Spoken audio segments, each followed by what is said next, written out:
Channel ছিনতাই হয়, কবিতা চুরি হয়, প্রতিভা চুরি হয়,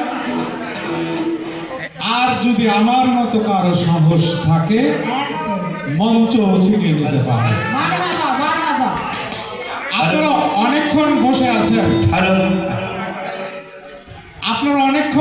বসে আছেন, আপনাদের ভিতর একটা পিকনিক আমেজ আছে, আশেপাশে গুঞ্জন আছে, কথা বলার মানুষ আছে, কিন্তু আপনি যে শুনবেন, যে মঞ্চে এসেছে পঞ্চগড় থেকে, যে মঞ্চে এসেছে ব্রাহ্মণবাড়িয়া থেকে, যে মঞ্চে এসেছে চট্টগ্রাম থেকে, টাকা কত গেল, সময় কত গেল, সেইটা বড় বিষয় নয়।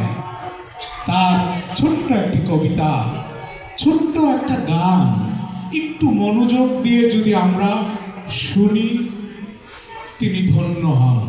তিনি জাতীয় পুরস্কার চান না, তিনি স্বাধীনতা পদক চান না, তিনি আপনাদের ভালোবাসা চান।